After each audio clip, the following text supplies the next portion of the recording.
Hey friends, welcome back to Trendy DIY 29, back with another video.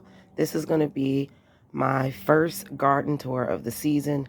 There's a lot going on, so I hope you guys enjoy this video. So first off, let's start off by the steps, guys. Everything is growing really good. In this container, I have my Yadfa, which is a Chinese type broccoli. So I'm interested in seeing how this is going to go, but right now it's just sprouting. The next container, these are those pretty pink lady slippers radishes, and if you look closely, you can actually see the root is starting to develop. So I should be picking these soon because they only take about maybe 30 days. Down here, this is the chamomile that reseeded itself year after year after year. I don't plant this. I planted it one time by seed, and it's come back every single year with a vengeance. And as you guys can see, the chamomile buds are coming in, so I should have chamomile flowers soon for tea. These are my Georgia collards that I started indoors. I just tucked them in here. I'm probably going to be moving these to another location because the collards are going to get pretty big, and this is about what, like 3, 6, like 7 plants. So I don't want 7 plants in this container. So until I figure out where they're going to go, I'm just going to leave them in there.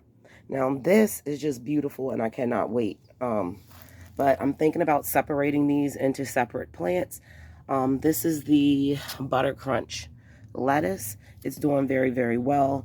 If you have not used bird netting and you're having issues with pests or your leafy greens getting pecked on or damaged, please just invest in bird netting. It's like $7, and your produce, especially your leafy greens, they will be completely undamaged. Over here, guys, as you can see, this is my greens bed back here. As you guys may know, anything in the brassica family, they're biennial, so they go to seed the second season. This was in here since last year. As you can see, it's went to seed. But if you want, you can actually cut these off and eat them. They really taste like, to me, they taste just like broccoli. So you could actually harvest these flowers, put them in salads, eat them. I've heard of people even pickling them. I've tasted some of the greens and they don't really taste that bad. So I might just pull the whole plant out and cook up the greens but I'm not sure if this is actually going to be able to go another day or so because it's putting on a lot of buds, as you guys can see. So this might not last another day. These are the broccolis that need to be moved, but I have not moved these broccoli plants yet. So I'm not sure what I'm going to do yet because they've been in here for like a month now or longer. They're pretty established, so I don't know about uprooting them. This is more broccoli. I have some kales. This kale tried to go to seed and I just snipped it off. So I need to harvest a lot of these out, and then I'll probably put those small collards in here. But the broccoli, I'm just really not sure what I'm going to do yet. But this is a very, very healthy bed, so it's looking really good.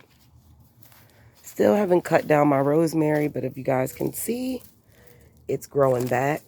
So once I cut this down, it'll give it some more space to really flourish.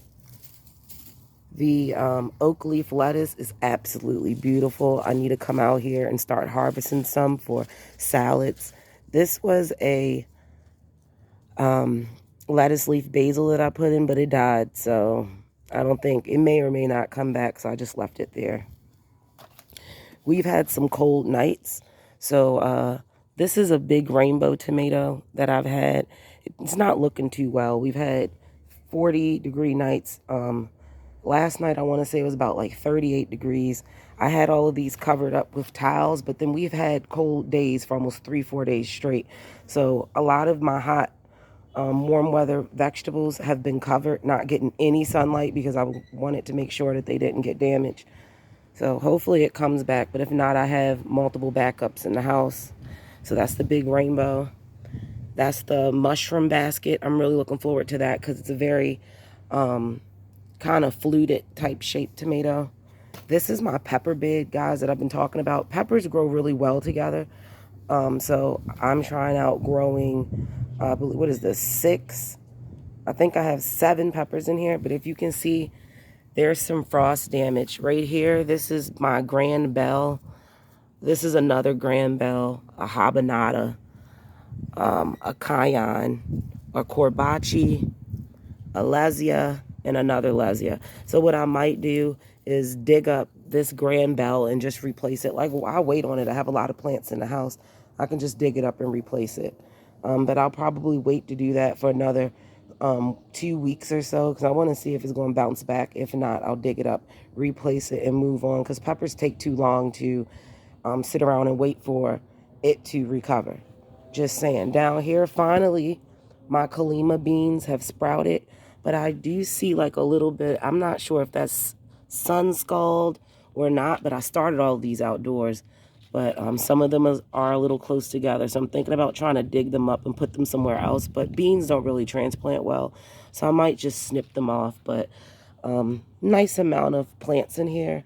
And the good thing about the Colima bean is that they grow their pods on top of the plant, so they're easy to find. It's easy for you to find your beans, basically. Over here, this is the second year of my Echinacea. This is so much healthier than it was last year. Like, this was one plant that I split that I brought last year, and I made it into 3. And this is coming back with a vengeance. So I'm really, really excited for this year. Down here, guys, these are the 2 purple rain tomatoes. They're compact variety. I'm contemplating on moving them, but not sure yet. But these get about 3 feet tall. So they're probably going to be one of the first tomatoes to produce, because heirlooms take a while. These are the Pink's Imperial flowers. I grew them last year from seed. Found out that they literally take 2 years. The second year is when you're going to get your flowers. And if you guys look closely, I already have flower buds that are coming on. So I'm really, really excited about this, because literally a whole year, and this is all I got. So this is the second year, so I'm going to definitely be seeing something blooming. My little garden thing fell and broke. That's why I say don't waste your money buying those things. But this is I want to say this is my peppermint, or either my spearmint, because I have one of each. Right here, this is a black Brandywine. If you ask me, is doing the best out of all of them. The cold doesn't seem like it really got to it. I need to go in here and pull out some more of my grass, but this is my lavender. I'm thinking about upgrading it to a bigger pot, but this lavender I've been growing for about 3 years. Zoom out. The corn, guys, the corn has grown. It's almost time for me to try to take that out, but I'm thinking about putting some stakes in here and then keeping the netting on top of the corn, just because of the bug problems. Back there, those are the teddy bear dwarf sunflowers. Right here is where I'm growing my cherry rose jewel nasturtiums and my envy zinnias, which are the pretty lime green zinnias, so I can't wait to see that.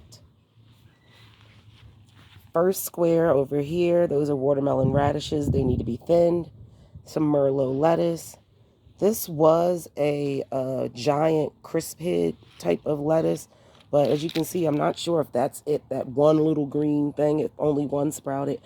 But I just planted a table queen acorn squash there just in case.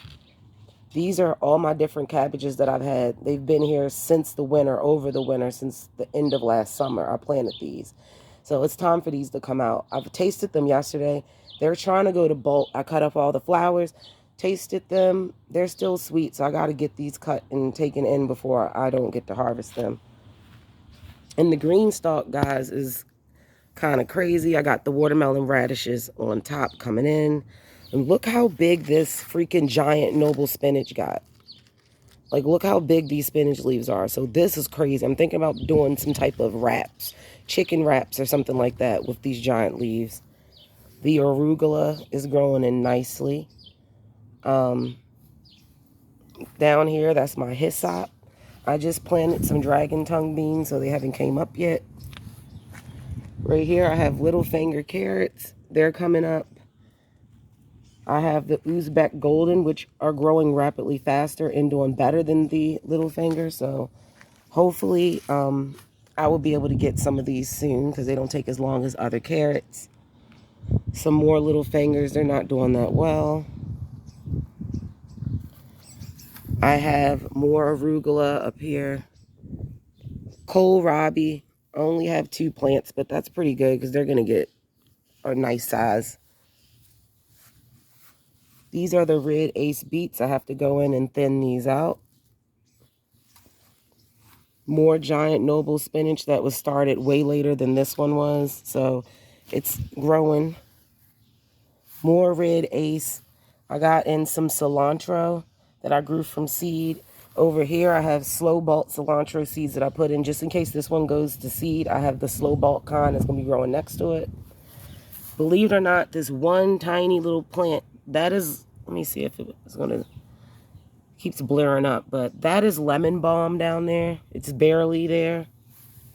And then over here, guys, these are my potatoes. The potatoes are doing good.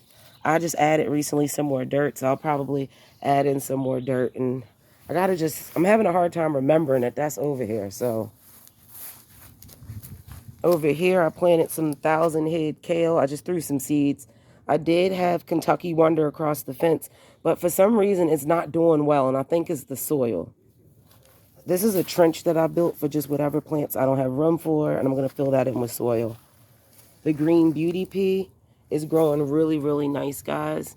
It's starting to wrap, but what I want to do is take some string and like weave string in between these to give it more to hold on to. So, but these are doing pretty good. These are the nasturtiums. I'm hoping they're going to trail out and look pretty. Over here, I have some zinnias, I want to say, in the front. And then in the back, these are shelling peas. I've never grown shelling peas. And supposedly, you're supposed to get 10 peas in each pod. So, it shouldn't take so many to get peas. But these are not doing well. And I'm thinking about scrapping these and putting something else there because it's getting on my nerves. Over here, I have the Florida broadleaf. Just doing really good, but this is a more shaded area, so stuff on this side of my yard takes longer to grow. Down here is where I had all my flowers last year. This is giving me a run for my money. I've been planting this 3 times, and I literally have one lonely, you can see him right there, one lonely, what is it? It's a white marigold, but it's like a giant type white marigold, like it's massive, and only have 1 plant. So I just threw down more seeds. Hopefully some flowers will grow here. If not, I don't know. And that's basically it, guys. So was kind of basically just wanted to show you guys what's going on. There's a lot that's growing. Like I said, I'm probably going to replace a few things because the frost, I feel like it killed off maybe 1 or 2 of my pepper plants. But other than that, make sure you guys, you like, you share, and you subscribe, and I'll be back with another